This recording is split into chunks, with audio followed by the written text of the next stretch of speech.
Welcome back to my channel and welcome back for another edition of Health Class. Natatandaan niyo pa ba siya?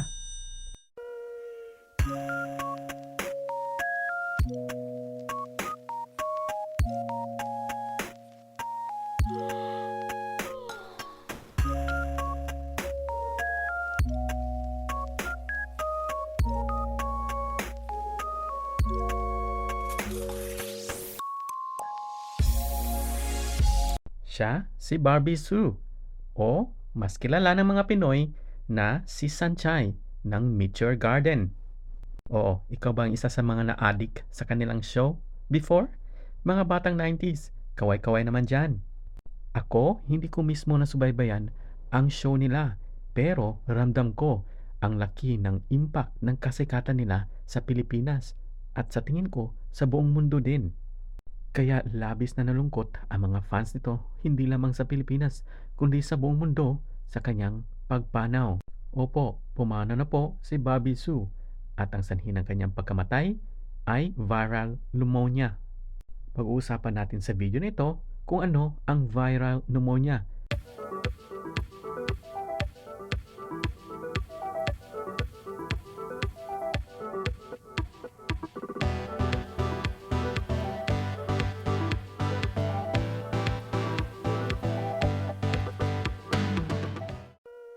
At kung diehard Meteor Garden fan kayo, hindi nyo malilimutan ang iconic bus scene na ito.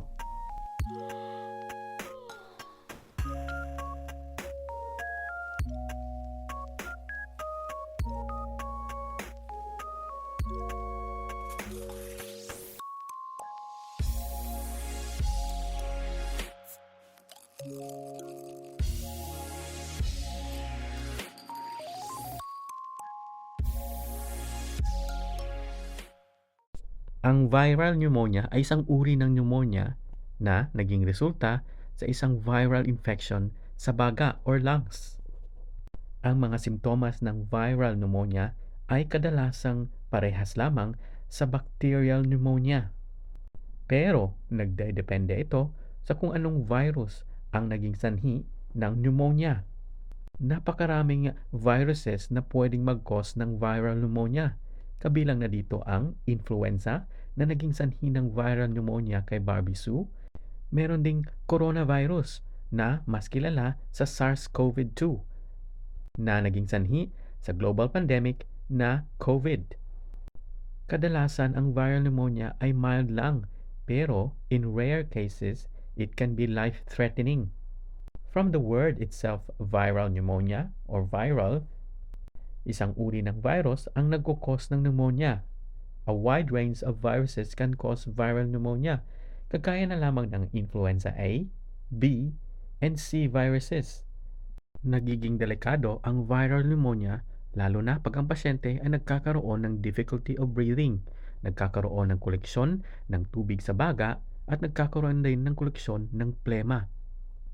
Ang kadalasan sa mga simptomas ng viral pneumonia ay fever or trangkaso, pag-uubo, na kadalasan ay dry cough initially na pwedeng mag-develop into a productive cough, shortness of breath, shaking, chills, muscle aches and pains, fatigue, weakness, loss of appetite, at blue tint to the lips. Ang iba ay pwede rin magkaroon ng sore throat at headache. Kahit sino ay pwedeng maapektuhan ng viral pneumonia. At pag viral pneumonia, ito ay nakakahawa.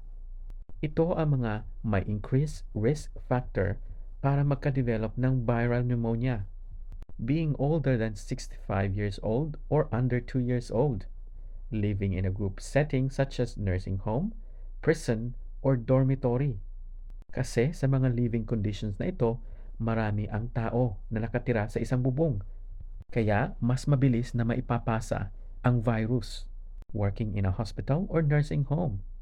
Kasi nagiging at risk ang mga healthcare professionals kasi sila mismo ang nagdi-deal ng mga taong may viral pneumonia na may posibilidad na sila din ay mahawaan. Tobacco smoking or cigarette smoking, alcohol at mga pinagbabawal na gamot, mga taong may chronic illness dahil sa mahina na ang kanilang immune system, at kagaya ng mga cancer at HIV patients. Paano nga ba maiiwasan ang viral pneumonia? Dahil sa ito ay contagious or nakakahawa, kailangan gawin ang mga hakbang para ito ay maiwasan. Some techniques that people can use to try to prevent getting sick include washing the hands frequently with warm water and soap, getting a flu shot or flu vaccine, avoiding touching the nose or mouth when coughing, getting enough sleep, exercising regularly, eating plenty of fresh fruits and vegetables, and practicing physical distancing, including staying away from people who are sneezing and coughing. At dahil sa viral pneumonia ito, hindi ito nagre-require ng treatment.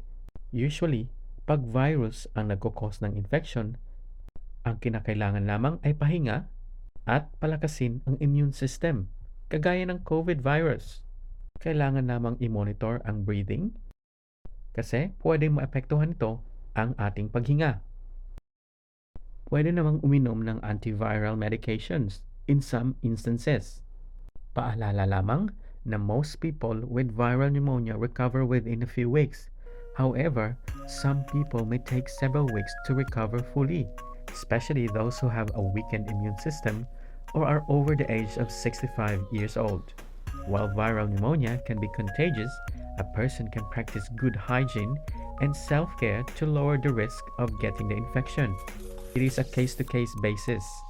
Pwede maging severe ang viral pneumonia, lalong-lalo na sa mga taong may comorbidities, kagaya ng pagkakaroon ng iba pang chronic illness or sickness. Hindi natin fully alam kung ano ang health history ni Barbie Sue. Pero ang alam lang natin, ang ikinamatay niya ay viral pneumonia. May mga cases na nagkakaroon ng koleksyon ng tubig o plema sa baga na naging sanhi para magkaroon ng difficulty of breathing ang isang pasyente. Rest in paradise, Barbie Sue or Sunshine. Salamat sa pagpapasaya mo sa milyong-milyong tao sa buong mundo. Thank you for watching. I shall see you again on my next health class. Stay safe